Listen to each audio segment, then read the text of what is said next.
So hello guys, welcome back guys. ഇന്നലെ ഞാൻ ഇനി ബർത്ത്ഡേ ആയിരുന്നു കേട്ടോ. സോ എന്തായാലും അവന് സിനിമയ്ക്കും കാര്യങ്ങളും കൊണ്ടുപോകണ്ട. അത് മാത്രമല്ല ഗൈസ്, നമ്മുടെ കുറച്ച് വലിയ ഹെയർ ഒക്കെ മാറ്റി നമ്മൾ ചെറുതായി ഷോർട്ട് ആക്കിയിട്ടൊക്കെ ഉണ്ട് കേട്ടോ. എങ്ങനെയുണ്ട് നിങ്ങളുടെ അഭിപ്രായം ഒന്ന് കമന്റ് സെക്ഷനിൽ അറിയിക്കട്ടോ.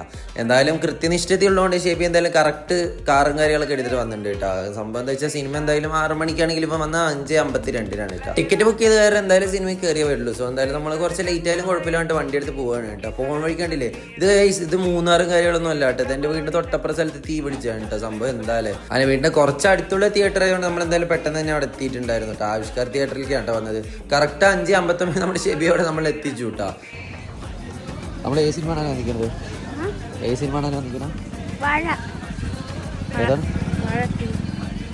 ഞങ്ങളങ്ങനെ തിയേറ്ററിനുള്ളിൽ കയറിയിരുന്നു കേട്ടോ. അത്യാവശ്യം കുട്ടികൾക്ക് എൻജോയ് ചെയ്യാനും കാര്യങ്ങളൊക്കെ പറ്റിയ നല്ല സീൻസും കാര്യങ്ങളൊക്കെ ഉണ്ടായിരുന്നു കേട്ടോ.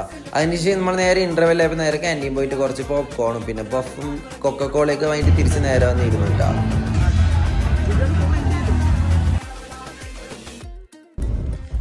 റാമിർഷാൻ സിനിമ കഴിഞ്ഞില്ലേ? സിനിമ ഇഷ്ടമായ നമ്മളടിക്ക് പോണു.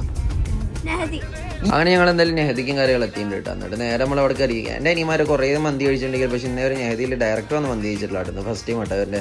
സോ എന്തായാലും എല്ലാവർക്കും അൽഫാമും ഷവായ് മസാലയും കാര്യങ്ങളൊക്കെ ഓർഡർ ചെയ്ത് ഞങ്ങളെല്ലാവരും ഫുഡും കഴിച്ച് അവിടെ നിന്ന് ഇറങ്ങിയിട്ടാണ്. നേരെ പോയിട്ട് നമ്മുടെ മദർലാൻഡ് മസാല തുടങ്ങി.